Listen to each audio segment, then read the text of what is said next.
Hindi ko akalain na stage 4 cancer na pala yung mga symptoms ko. Hi again, this is Pat, currently fighting an aggressive cancer. This time, i-share ko yung mga naging first signs and symptoms ko na hindi ko akalain na yun na pala yung cancer na. Disclaimer lang, baka mamaya kasi na-experience nyo rin itong mga signs and symptoms. Pero hindi naman ibig sabihin agad cancer na. So, mas maigi pa rin have yourself checked ng doctor. Also, kung kumakain ka, kung papanoorin mo tong video na to and medyo madali ka mandire. So, skip ka muna, mamaya mo na lang to panoorin. So, yung first sign, blood in stool. Siguro a year before I found out na may cancer ako, nagsimula tong blood sa stool ko. And somehow, in-ignore ko siya kasi may hemorrhoids din ako. So, I thought that time, hemorrhoids yung nagkakos ng bleeding. At first, fresh or bright red color yung lumalabas kasama doon sa stool ko. Pero habang tumatagal, naging maroon, medyo mas darker pa sa maroon yung naging color niya. Especially just few months before I was diagnosed. So talagang iba na yung ano niya, yung color niya. And yung odor, iba talaga din yung amoy niya. So not that the usual odor ng stool. Second sign, changes in bowel habits. I know it's a bit weird to check yung stool nyo after nyo mag-release. So, but make it a habit to check. You can check yung Bristol stool chart sa internet. So, andun yung classification ng mga stool. So, siguro yung sa akin, sa type 1, 5, and 6 ako nung nagkaroon ako ng changes in bowel.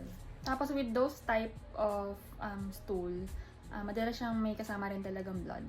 Tapos na-experience ko rin magkaroon ng tinatawag nilang tenesmus. Hindi ko alam kung tenesmus nga ba yung pronunciation yun. Pero ayan, basically, yun yung parang feeling na napupups ka pa. Pero kahit itry mong ilabas, wala talagang lumalabas. Pero nandun yung feeling na parang merong something, may gustong ilabas pero wala kang mailabas. Ang hirap sa feeling nung ganun kasi parang pabalik-balik ako sa toilet nun. Tapos ang sakit din sa tiyan.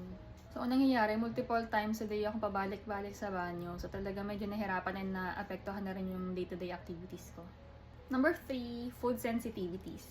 Before, wala naman akong food intolerances. So, kahit dairy pa yan or anything, wala. Alis siguro panis.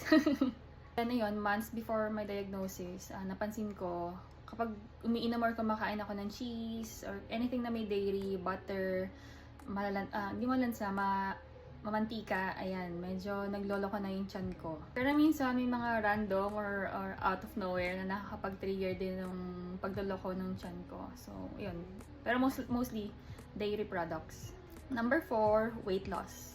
Well, that time, di ako aware na pumapayat na pala ako. Pero it was the parents of my students na nagsasabi sa akin na kung nag-diet daw ba ako, ganyan, kasi pumapayat nga daw ako. Pero ayun, lakas pa rin akong kumain, ganun pa rin naman yung eating habits ko. Talagang, kaya hindi ako aware. Rin kasi ako consistently checking my weight that time. So, di ko rin talaga alam. Pero nung after ko ma-diagnose, tapos nag-check ako ng mga photos ko na luma, doon ko lang din na-realize, sabi ko, nga no, parang pumapayat nga talaga ako. Number 5, fatigue. Time din, di ko rin napapansin na base ko na palang mapagod. So, akala ko yung pagod na yun, parang tamad lang ako, ganun. Working ako as a freelance teacher noon, and then pumupunta ako sa bahay ng mga students ko. Siguro mga 3 to 4 students per day. Commute lahat yon.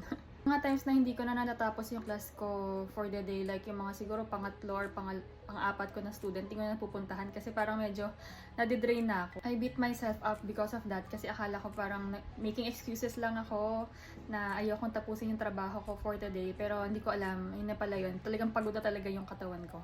Consistent nga yung blood ko sa stool, so mababa na rin yung hemoglobin ko. So, nung nagpa-check up na ako, doon ko na nalaman na talagang parang mababa na yung hemoglobin ko. So, parang malapit na mag-borderline. Kailangan ko na mag-blood transfusion. Well, that time, talagang hindi ko naman talaga akalain na yung mga symptoms na yon cancer na pala talaga. So, all of this made sense lang, na-diagnose na ako. But again, it's too late. Too late na to say sorry. What's the point? Why am I sharing this? To raise awareness then and have yourself check whenever you feel something is not right with your body. So kahit konti pa lang. Mas okay na maging OA kasi naman yung parang it's too late na, diba? Well, for me kasi parang sobrang unfamiliar ng word sa akin na cancer. Or yung world ng cancer. Kasi pag sabi mong cancer, parang diba parang sakit lang na matatanda yan. And I was just 29 when I was diagnosed. So talagang wala, never talaga in-expect kasi I was so young. Feeling ko naman ang strong ko. I was having the best time. I think, best time of my life. Kasi talagang parang feeling ko, andun na yung ano ko sa career ko eh. Na ako sa taas, ayun na. Cancer doesn't discriminate. So, you can never be too young. You can never be too rich. You can never be too healthy. for you not to get sick or to have cancer. Ayaw mo magpa-check up kasi baka may makita yung mga doctors na something wrong. Don't wait until the doctor says it's already untreatable and worry about the cost of the test. Wait until you know the cost of the treatment. Save yourself from the hassle, from the pain, and the financial struggles of having treatment. So, yun lang for today. So, next time naman ikwento ko yung moment that I was diagnosed. So, kwento ko yung naging process. Bye!